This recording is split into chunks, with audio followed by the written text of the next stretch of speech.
أعوذ بالله من الشيطان الرجيم بسم الله الرحمن الرحيم وصلى الله على نبينا محمد وعلى آله وأصحابه وسلم تسليما كثيرا كبلا جلين فو دنيا تي في سانفي مالكونو مالكوكا بي ألم صدوم كبين سيلبا كالوت لتان أني فلاما سامبا كيلين كمناني بيناني أني فلا أنغا انفيتي الشيخ Aboubacar Yacoub Doucouré ana sɔrɔ an bolokɔrɔ sɔgɔmaden na dakuɲɛ damadamani inshallah taala a b'o lase maliden bɛɛ lajɛlen ma Mali kɔnɔ ni Mali kɔ kan yan'an ka don kɔrɔfɔ kɔnɔ Cheikh Aboubacar assalamu alaikum wa rahmatullahi wa barakatuh. Wa alaikum assalam wa rahmatullahi ta'ala wa barakatuh. Alhamdulillah kaben seliba kɔɲɔ alhamdulillah an bɔra an nɔ kan n'o ye ka misiw faga k'a tilan silamɛw ni ɲɔgɔn cɛ fantanw miskinaw dɛsɛbaatɔw an bɔra aw nɔ kan o ye baara ɲumanba ye o kumana e bɛ se ka mun fɔ la. Alhamdulillah rabbil alamin والصلاة والسلام على المبعوث رحمة للعالمين رب اشرح لي صدري ويسر لي أمري واحلل عقدة من لساني يفقه قولي. السلام عليكم سادة المشاهدين الأعزاء لقناة المعرفة. الحسن بيفو إيكا نولي ناكم بسم الله دنيا تي في بلاتو كان كابين selibama no islamɛw ka seliba ye min événement ba ye Mali kɔnɔ ka ni ɲiningali ninnu gun an na yaasa an ka se k'an ka hakililaw fɔ yanni n ka don o kɔnɔna la a ka di n ye ka foli di silamɛw bɛɛ lajɛlen ma ani jamanadenw bɛɛ lajɛlen jamana ɲɛmɔgɔw bɛɛ lajɛlen ani an ka dɔɔnibaw bɛɛ lajɛlen k'a fɔ ni seliba min n'Ala y'a don an garisigɛ la Ala ka san caman ta yira an na duwawu minnu kɛra a kɔnɔ ani bato minnu kɛra a kɔnɔ ka daminɛ zilhijja daminɛ la tile 10 fɔlɔ in fo ka taa se seliba ma sun minnu donna nafila minnu selila kuranɛ minnu kalanna zikuru minnu kɛra an b'a ɲini Ala subhanahu wa taala fɛ Ala k'a minɛ an n'a tigiw bɛɛ lajɛlen amina ya rabbal alamin. Jamana a bɛ degun kɔnɔ depuis 2012 gɛlɛyabaw an b'a ɲini Ala subhanahu wa taala fɛ jamana Ala k'a basigi fitna min b'a kɔnɔ fitna in Ala k'a dufan tasuma in Ala k'a ka ji min ni a ye ayiwa a ɲini tasuma k'a ka kɛ sumaya ye ka kɛ gilasi ye ani kisi ye a ka nabi ɲuman Ibrahim kan o Ala in fɛn bɛɛ seba ye an b'a ɲini a fɛ a ka anw fana ka tasuma min b'an ka jamana kɔnɔ n'anw yɛrɛ deselen don k'a faga ni Ala y'an ka jɔnya yira an na k'a fɔ an tɛ se foyi la ale Ala de bɛ se fɛn bɛɛ la an b'a ɲini Ala fɛ a k'a ka se yira an na hali bi a k'a ka sew yira an na tasuma in a fagali an kɔni desera an b'a dɔn fana k'a fɔ gɛlɛya min b'an da la a tɛ wuli Ala yɛrɛ y'a fɔ cogo min o de don an yɛrɛ ka ko laɲinidenw de don mais an ka jɔnya an b'o de yira Ala la n'an ka dɛsɛ an'an ka lafu ka ɲini Ala fɛ jamana in depuis lawale fo sisan a jɔra diinɛ de kan n'o ye silamɛya diinɛ ye a jɔra kuranɛ kalan de kan a jɔra ayiwa Ala ko de kan a jɔra kira ko de kan sallallahu alaihi wasallam o kama an b'a ɲini Ala fɛ an kɔni desira Ala k'an dɛmɛ a k'an ka jamana basigi an ye a ka jamana in den ɲumanw kan bɛn wa a k'a to jugu minnu bɛ yen an ka se ka se u la an bɛɛ ka don da kelen fɛ ka bɔ da kelen fɛ donc n b'a ɲini Ala subhanahu wa taala fɛ san wɛrɛ nataw Ala k'o yira an na an ka se ka dɛmɛw caman don i ye min fɔ an ye ɲininkali min kɛ tiɲɛ don an ye a laɲini k'a fɔ ɲinan seli ani seli tɔw ma kɛ kelen ye dɛ m'a fɔ n ko gɛlɛya ma kɛ Mali kɔnɔ ka tɛmɛ mais maliyɛn bɛɛ lajɛlen b'a dɔn fɛn fɛn tulo bɛ n na sisan fɛn fɛn ɲɛ bɛ n na k'a fɔ ɲinan seli gɛlɛya bolofa kɛra a kan dɛ fan bɛɛ Mali kɔnɔ gɛlɛya de a kɛra gɛlɛya ye surtout bɛɛ k'anw fan fɛ parce que seli la sunna ɲuman don kira la degeli la sallallahu alaihi wasallam ni maa sera ka laya sɔrɔ k'a kana tigɛ i yɛrɛ n'i ka denbaya ye sunna ɲuman don ayiwa mais jagoya tɛ mais a ko in bɛ nin ka kɛ anw ka faamu na i b'a fɔ jagoya don parce que bɛɛ b'a kɛ karisa b'a kɛ fo ne yɛrɛ k'a kɛ donc a bɛ don fɛn kɔnɔ o la min a bɛ gɛlɛya société kɔnɔ kosɛbɛ ayiwa donc o la kuma dɔ a ka kan setigiw ala ye se dɔɔni kɛ minnu ye ayiwa olu fana ka fantanw kana gɛn ka dɛmɛ don u ye surtout layako fan fɛ ala dɔrɔn de b'a baraji da dɔn ayiwa an ka mɔgɔ minnu bɛ région kɔnɔ o caman y'an wele an ka tɔnw bɛ an ka bureau bɛ yen ani an kanubaw ni an lamɛnbaa minnu bɛ yen k'a fɔ vraiment ni fɛɛrɛ bɛ se ka sɔrɔ ka dɛmɛ don maaw ye a bɛ diya u ye ayiwa ala fana y'a mɛn an ye dɛmɛw sɔrɔ o cogo de la alhamdulillah anw yɛrɛ seko ye min ye an y'o kɛ ani an dɛmɛbaw ONG dɔw b'a la Muslim Hands b'a la fo ka taa se ONG ni maa wɛrɛw ma minnu ko u tɛ fɛ u tɔgɔ yɛrɛ ka fɔ donc nin tun ye a tako fɔlɔ ye donc an y'a baaraw kɛ ka bɛn Bamako ani Sikaso ma donc alhamdulillah Bamako an sera ka misi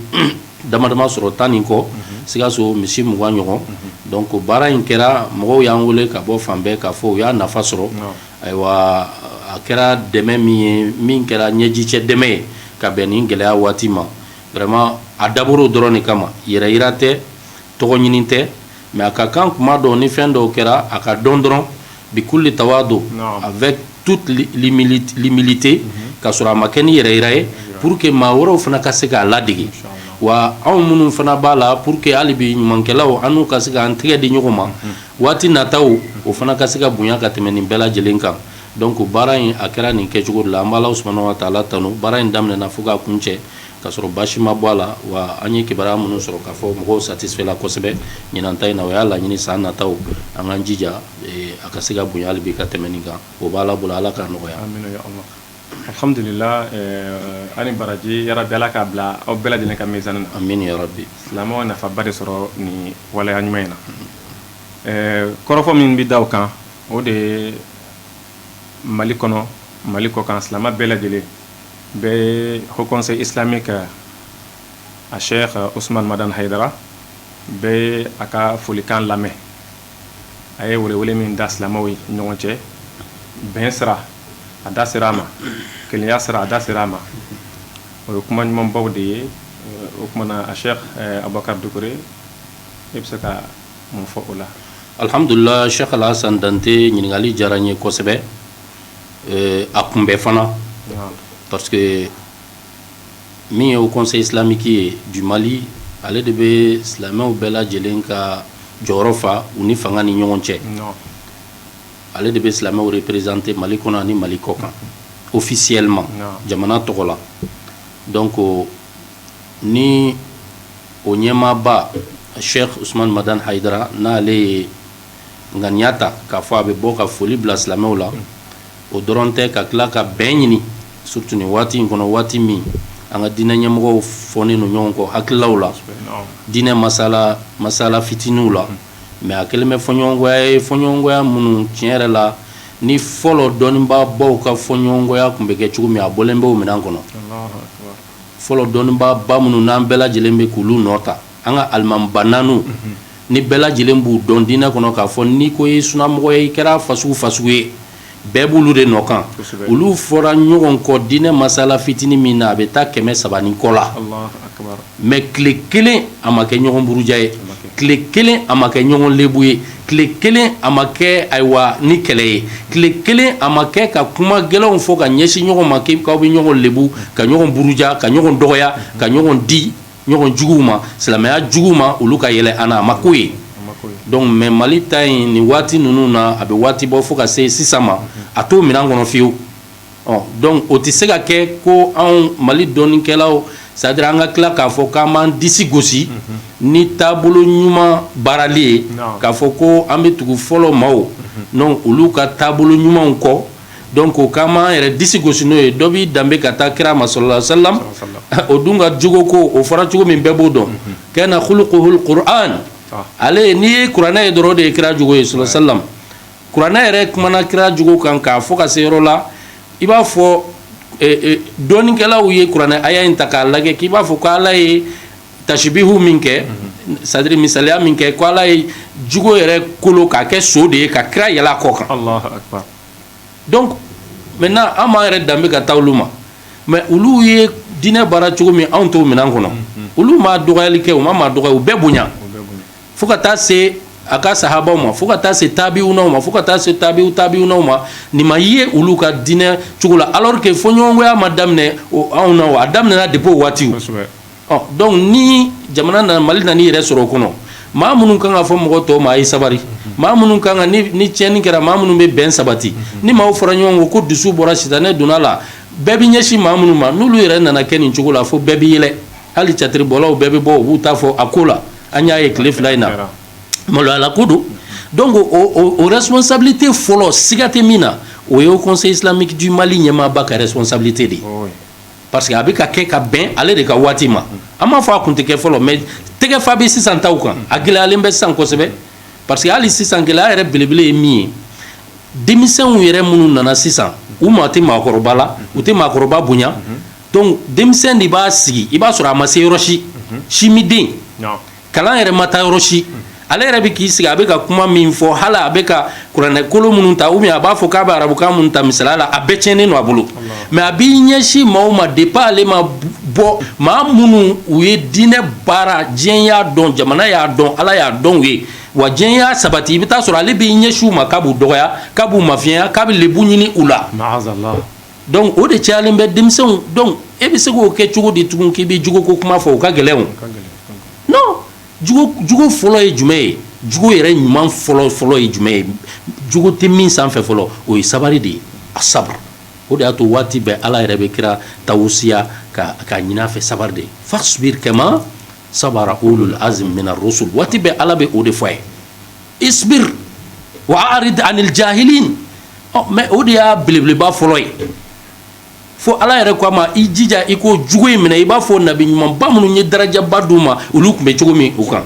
bon maintenant ni ko i bɛ fɛn fɔ a kana kɛ kuma dɔrɔn ye a ka kɛ kɛwale ye mais e kana fɔ k'e b'i ta karisa ye nin kɛ n'an b'a lasigi o yɔrɔ la tiɲɛ yɛrɛ la jugo ko kuma fɔlen a bɛ gɛlɛya surtout n'a kɛra denmisɛnnin ye k'i b'i ɲɛsin maa ma min ka kɔrɔ ka tɛmɛ hali i fa kan si la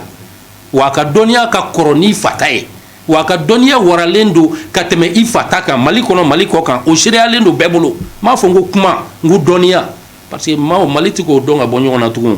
kumakɛla ani dɔnnikɛla o tɛ ka dɔn tugun a ye dɔnniya de ko don maa min bɛ se ka jamana kunnawolo Mali kɔnɔ ani Mali kɔ kan diɲɛ bɛɛ k'a ye Mali kɔnɔ olu dɔnnen don hali ni tɛgɛ ma ɲɛsin a ma bɛɛ ka histoire dɔnnen don donc denmisɛnw ka sabari minnu bɛ kɛ minbariw kan kutubaw la o u ka kutubaw kɛ ni ladabu ye parce que an y'a jateminɛ o denmisɛn caman bɛ yen bi an m'a fɔ a bɛɛ mais a dɔw bɛ yen an yɛrɛ b'an kunkɔrɔta n'u ye hikma b'u la kodɔn b'u la udo ila sabili rabbika bil hikma wal mau'izatil hasana ka weleli kɛ ka taa ala ka sira ma u yɛrɛ ka sira tɛ ni kodɔn ye ani wajulu cogo ɲuman o bɛ u la an yɛrɛ bɛ mais a caman de bɛ yen denmisɛnlamaw la bi hali minbariw sanfɛ i yɛrɛ bɛ maloya kuma min man ka fɔ minbariw sanfɛ o bɛ fɔ donc fo ka taa se minnu ko olu ye wajulukɛla n'u bɛ yaala ka dɔgɔyali kɛ u bɛ bɛɛ dɔgɔya u tɛ maakɔrɔ to yen u tɛ denmisɛn to yen n'i y'a kɛ n'an b'a ɲɔgɔn kɛmɛ k'i la e bɛ mun fɔ maaw ye k'e b'o waju tugun a fɔra kira ye de sabari a fɔra kira ye de idfa billati hiya ahsan n'a juguya taara ka ɲɛsin ma e ka n'i ta sara o cogo la dɛ idfa billati mais e bɛna taa mun fɔ mɔgɔw ye e bɛ yaala ka dɔgɔyali kɛ ka maabaw nɛni ka maabaw dɔgɔya donc ni an b'o waati min kɔnɔ waati gɛlɛn don mɔgɔw bɛ fɔ ɲɔgɔn kɔ mɔgɔw dusukun bɛ fɔ ɲɔgɔn kɔ sitanɛ bɛna commencer ka don a la parce que ale y'a sago sɔrɔ o conseil islamique ɲɛmaaba n'a bɔr'o la ka foli bila bɛɛ la ka ɲini silamɛw fɛ u ka bɛn ka ɲini silamɛw fɛ u ka bɔ nin fɔɲɔgɔnya misɛnw kɔnɔ bolofara misɛnw na k'u ka ɲɔgɔn minɛ usuliyatu o kɔrɔ ye jumɛn ye i b'a fɔ o conseil islamique ɲɛmaaba y'a fɔ cogo min Sheikh Usman Madan Haidara ko an ka bɔ bolofara misɛnninw ɲɔgɔn sama kɔnɔ alhamdulillahi rabbil alamin parce que a bɛ san 40 bɔ an ka cɛkɔrɔba Sheikh Yakubu Dukure a ye nin fɔ bɛɛ ye wa a ye nin de sɛbɛn a ye maaw lafaamuya nin de la k'a fɔ ko an ka taa an ka ɲɔgɔn minɛ min ni fɔɲɔgɔngoya t'a la diinɛ kɔnɔ mais fɔɲɔgɔngoya bɛ min na an k'an kɔlɔsi o la mais hali n'a ma ɲɛ k'an bɛ don o kɔnɔ k'an ka kɛ cogo di an ka kɛ ni dalilu ye an ka kɛ ala ko tan kira ko tan mais an kana kumaw ɲɛsin ɲɔgɔn ma wa an kana ɲɔgɔn blesser a kana kɛ kɛlɛ ye donc ni an kana fara o kama parce que fɔlɔ maaw m'o kɛ o anw de bɛ k'o kɛ bi donc an bɛ tila k'an danbe ka taw ma donc ni conseil ɲɛmɔgɔ bɔra a yɛrɛ tilala k'a fɔ min yɛrɛ diyara n ye a ka kuma kɔnɔ ka tɛmɛ kuma in bɛɛ kan Alasani o lamɛn an lamɛnbaaw bɛɛ lajɛlen k'o lamɛn o de ye mankan yɛrɛ bɛ yen masala minnu nɔfɛ bi diinɛ kɔnɔ ale yɛrɛ y'o classé bolomisɛnninw fɛ bayako b'o la parce que bi mankan min bɛ yen bi an ka fɔ ka nɔgɔ bɔ a la mankanba min bɛ yen bi an filɛ yɔrɔ min na i ko sisan dɔnnibaaw ni ɲɔgɔn cɛ fo denmisɛnw y'u sen don a la mais a ma kɛ ni adabu ye u fa filanw dɔgɔyala donc o kuma in bɛ bayako de nɔfɛ o mais o conseil islamique ɲɛmaaba n'o ye Cheikh Ousmane Madani Haidara ye a kɛlen ka bɛn ɲini a ko an ka bɔ bolomisɛnninw kɔnɔ k'olu man k'an bila ɲɔgɔn na parce que olu ka dɔgɔn kojugu k'an ka ɲɔgɔn minɛ boloba minnu minɛ usuliyatu belebele minnu minɛ an bɛɛ bɛ jɛ minnu na ko fɔɲɔgɔnkɔya t'a la fiyewu a yɛrɛ y'a cité mɔgɔw ka taa ka discours lamɛn a ko a ye fɔlɔ jumɛn fɔ la ilaha illallah o y'a belebeleba fɔlɔ ye ko fɔɲɔgɔnkɔya t'o la diinɛ kɔnɔ dɛ o kɔrɔ ye di bato masasi wɛrɛ tɛ tiɲɛ ka na ala tɛ o tɛ a ye filanan jumɛn d'a kan o Muhammad rasulullah ko Muhammad sallallahu alaihi wasallam o ye ala ka ciden ye ko fɔɲɔgɔnkɔya t'o la diɲɛ fan si fana silamɛw ni ɲɔgɔn cɛ k'an ka nin minɛ nin ye jumɛn ye nin tɛ kalima shahada de ye wa o tɛ ashhadu an la ilaha illallah wa ashhadu anna muhammadan rasulullah t'o de ye wa ja ale yɛrɛ y'a sabati sisan k'a fɔ o de ye usulu ye usulu min ni bɛɛ bɛ bɛn o kan fɔɲɔgɔnkɔya foyi t'a la i b'a fɔ Cheikh Yakubu Dukure y'a fɔ cogo min mais n'i y'a sɔrɔ ale yɛrɛ ka jama dɔw bɛ yen minnu m'a faamu don o don u bɛ bɔ u bɛ Cheikh Yakubu Dukure u b'a lajaba u b'a dɔgɔya fɛn kan fɛn min sisan o conseil ɲɛmaa yɛrɛ bɔra k'a sabati donc n'i b'a fɔ mɔgɔw ka sabari a fɔlɔ i yɛrɛ b'o misaliya ta ani kɔmaw n'o kɛra a ka ca ala fɛ surtout ni ɲɛmɔgɔ ye waati min e de bɛ jarabi ka tɛmɛ bɛɛ kan tɔw a ka ca ala fɛ olu fana bɛ jisumanikɛw koli ji la donc o sabatira o tɛ kalima shahada ye o kɔfɛ a ye mun d'a kan a ko lansara o ye jɔko naani ye mɔgɔ fila tɛ ɲɔgɔn sɔsɔ la o kuma in kɔrɔ tɛ dɔwɛrɛ ye o a ye seli de sabati sisan ka fara kalima shahada kan silamɛya jɔsenw de bɛ ka sabati Cheikh Ousmane Madani Haidara bolo k'a yira k'a fɔ an bɛɛ kan ka ɲɔgɔn minɛ o de la parce que fɔɲɔgɔnkɔya t'u la silamɛw ni ɲɔgɔn cɛ diɲɛ fan si n'an y'o minɛ an bɛ bɔ fɔɲɔgɔnkɔya kɔnɔ a tɔw bɛɛ n'a ma kɛ nin ye o ye bolomisɛnninw de y'a yɛrɛ ka kuma la donc a ye seli sabati ni lansara fɔli ye kalima shahada kɔfɛ o kɔfɛ a ye jaga fɔ o kɔfɛ a ye hiji fɔ donc o tɛ silamɛya jɔsenw ye wa mɔgɔw ka taa lamɛn u yɛrɛ bɛn'a faamu a ko an ka ɲɔgɔn minɛ ninnu ka fɔɲɔgɔn wallahi nin de ye tiɲɛ ye wallahi nin de ye tiɲɛ ye wallahi ale yɛrɛ b'a dɔn k'a fɔ o de ye tiɲɛ ye o de y'a to a bɔra dabi ale de y'an ka ɲɛmaaba ye an bɛɛ kan ka baara kɛ ni nin kumakan in ye ale bɔra ka min fɔ ale yɛrɛ ye min y'a fɔ ale ka nɔfɛmaw ani karamɔgɔ tɔw minnu b'a la ko nin de ye silamɛya jɔsen ye min n'a tɛ yɔgɔyɔgɔ wa an bɛɛ bɛ ɲɔgɔn sɔrɔ min na fo ɲɔgɔnkɔya t'a la silamɛw ni ɲɔgɔn cɛ diɲɛ fan si an k'o de minɛ donc an k'o minɛ an ka baara kɛ n'o ye ale ka o kuma kɔfɛ maa wɛrɛ man ka bɔ k'i bɛ fɛn wɛrɛ fɔ yala ale ye min cité baya ma cité a fɛ o ale yɛrɛ bolo mɔgɔw ka taa lamɛn a ma baya cité donc kuma in o b'a yira dɔrɔn k'a fɔ bɛɛ bɛ fara ɲɔgɔn kan ni min ye bɛɛ jɛnnen don min kan o de ye nin ye a ma min fɔ ka fara a kan o t'a la a yɛrɛ ka kuma la min ma fɔ ka fara nin kan o bɛɛ ye bolomisɛnninw ye donc en ce moment baya bɛ kuranɛ kɔnɔ mɔgɔ si m'o bali an kana silamɛw tromper k'a fɔ ko mɔgɔw bɛ ka baya kɛlɛ jɔn fɛn bɛ kuranɛ kɔnɔ n'i y'a kɛlɛ i kafiri de ye bɛɛ b'o dɔn ayi mais k'a bɔ a minɛn kɔnɔ k'i bɛ fɛn wɛrɛ d'a ma o de bɛ ka kɛlɛ ale yɛrɛ bɔra sisan k'o jɛya donc ni bɛɛ bɛnnen don fɛn min kan silamɛya la e bɛ se ka o ko de fana k'o de ye usulu ye i ka kuma la mais a tɔw bɛɛ bɛ bolomisɛnninw e bɛ se ka bolomisɛnnin kɛ ka usulu wuli cogo di donc baya place bɛ yen voilà silamɛya kɔnɔ fo ka taa sara jɔyɔrɔma damadama u tɛ kelen ye mais a tɛ se ka gɛrɛ ninnu la ninnu ye bɛɛ bɛ bɛn fɛn minnu kan ni o conseil ɲɛmaa yɛrɛ bɔra ka sabati k'a yira k'a fɔ alhamdulilayi bayako kuma yɛrɛ a mankan kan ka ban pewu ale yɛrɛ ka kuma la parce que a bɛ don bolomisɛnninw la a tɛ don usuliyatuw la an ka usuliw de minɛ bolomisɛnnin ninnu an k'an jija o kana kɛ sababu ye k'an se ɲɔgɔn ma mais pour que o kana kɛ mɔgɔ fana kana fɔ k'i bɛ bolomisɛnnin ta k'i bɛ asulu wuli n'a ye donc an bɛ se k'o de faamuya sɔrɔ o conseil islamique ɲɛmaaba ka folikan min kɛra ka ɲɛsin silamɛw ma an yɛrɛ b'ale encourager a ye bɛn min ɲini ka fara ale kan k'a ɲini silamɛw tɔw bɛɛ lajɛlen fɛ ani diinɛ ɲɛmaaw taabolow tɛ kelen ye tiɲɛ don faamuw tɛ kelen ye o ye adamadenw dancogo ye mais an k'an jija o kana an ka bɛn tiɲɛ an k'an jija o ka dɔ fara an ka bɛn de kan o tɛ se ka kɛ n'a ma kɛ ala kama baara ye n'a kɛra yɛrɛ ko ye an tɛna ala ye an b'an yɛrɛ de ye bɛɛ b'a fɔ ko fo ne ka karisa ta ka bin ka sigi a kɔnɔ o ye yɛrɛ kɛlɛ ye o tɛ ala kɛlɛ ye n'ala ko don inshallah hakilaw mana fɔ ɲɔgɔn kɔ ka sɔrɔ usulu i b'a fɔ o conseil islamique yɛrɛ ɲɛmɔgɔ y'a fɔ cogo min ka sɔrɔ usulu b'an bolo a t'an bila ɲɔgɔn na cogo si inshallah jami'an wala tafarraqu. Alhamdulillah, Cheikh Abubakar kɔrɔfɔ faamuna nafa sɔrɔla la inshallah. O tɛmɛlen kɔfɛ ka bɛn soliba kelen fana ma hali bi an y'a ye k'a fɔ ko gɛlɛn min taara ka jamana ɲɛmaa sɛgɛrɛ an ka Mali misiriba kɔnɔ a kɛra degunba ye silamɛw ma a Cheikh Abubakar Dukure e bɛ se ka mun fɔ la. Alhamdulillah, Cheikh Alassane Dante n y'a ye an ye images ye tiɲɛna a ma bɛn maa si ma maliden ɲuman si ma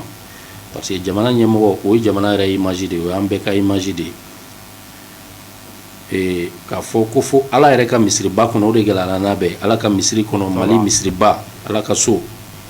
ka nin jara gɛlɛya waleya fasugu ta ka don ni muru ye o kɔnɔ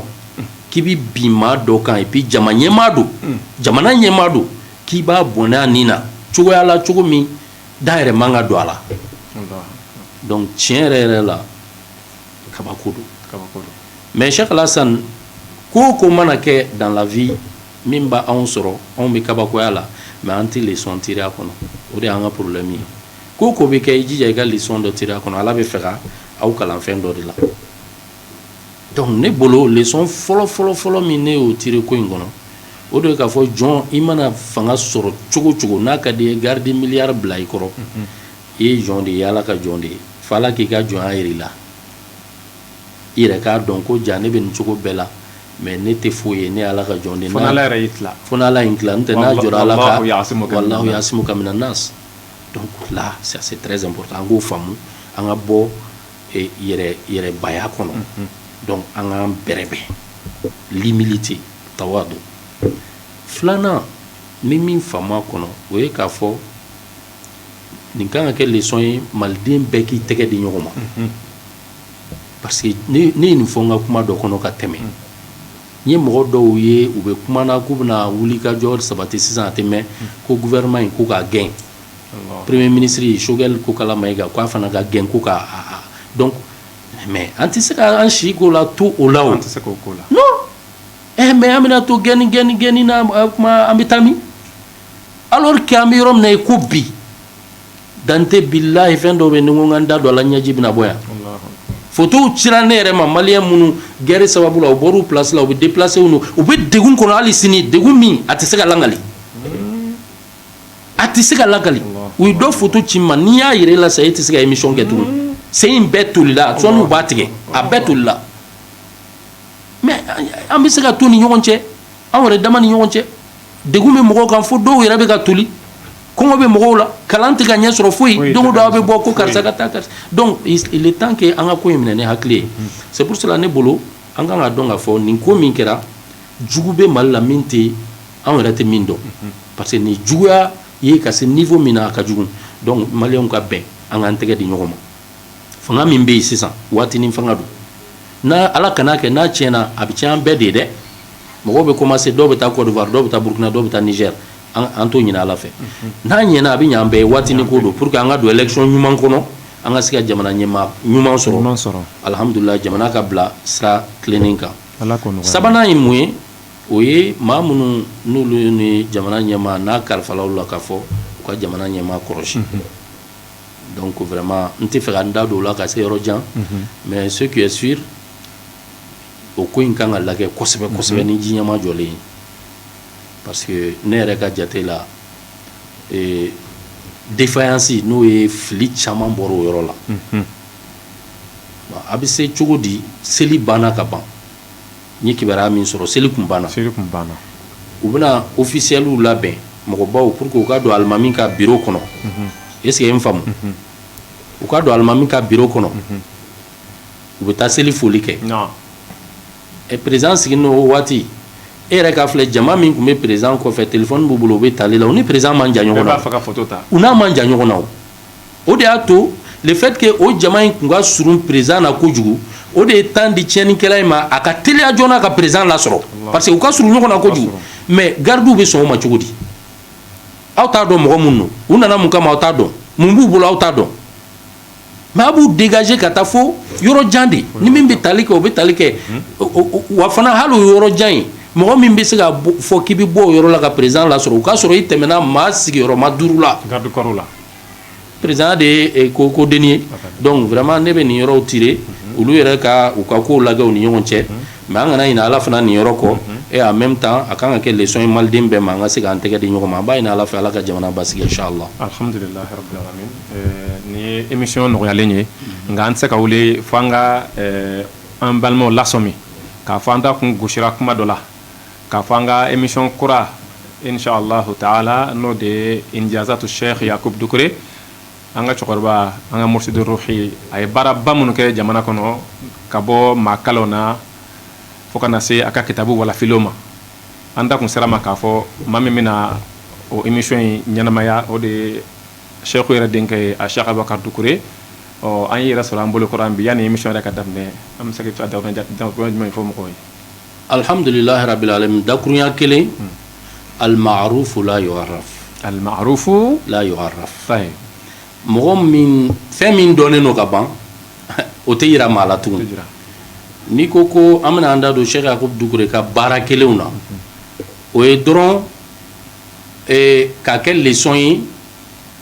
anw denmisɛnw de ma yaasa an fana ka se ka wulikajɔ kɛ k'u ladege baara la sinon o tɛ ko an bɛna a to a ka lakodɔn maa min ye trophée international ta à 2 reprises diɲɛ kɔnɔ mali tɔgɔ la n'a ma dogo maa si la mɔgɔ b'a fɔ i b'i sigi o kan ko ka dɔn wa mɔgɔ b'a fɔ k'o ma dɔn wa an tɛ baara in tɛna kɛ ko k'a lakodɔn n'o de don alhamdulillah a lakodɔnna sankolo kɔnɔ a lakodɔnna dugukolo kɔ kan o siga t'anw na fiyewu mais baara in bɛ ka kɛ de yaasa anw denmisɛnw an ka dɔn an ka maakɔrɔw ye mun de kɛ an b'a fɔ ne bɛ fɛ ka kɛ cheikh yakub dukure ɲɔgɔn ye ne bɛ fɛ ka kɛ ayiwa imam diko ɲɔgɔn ye ne bɛ fɛ ka kɛ buye ɲɔgɔn ye ne bɛ fɛ ka kɛ ayiwa cheikh ousmane madani hayidara ɲɔgɔn ye mais e bɛ fɛ ka k'a ɲɔgɔn ye est ce que e taara ɲɛɲini a ye degun minnu sɔrɔ a n'a ye baara minnu kɛ ka tɛmɛ fo ka se bi ma n'a sera nin ma wa leçon in bɛna di anw yɛrɛ denmisɛnw de ma cheikh yakub dukure a ye baaraba minnu kɛ dɔnniya kɔnɔna de ko don parce que ale ye dɔnniya cɛ de ye ale ye dɔnniya boli cɛ de ye nka ne fɛn wɛrɛ diɲɛ ko tɛ dɛ so jɔra yen fɛ yen avion sanna o tɛ dɔnniya kɔnɔ a y'o baaraba min kɛ k'a daminɛ depuis Kaye ka na Sikaso ka na Bamako Mali kɔnɔ Mali kɔ kan a sira caman fɛ a sɛbɛnni siraw a kuma siraw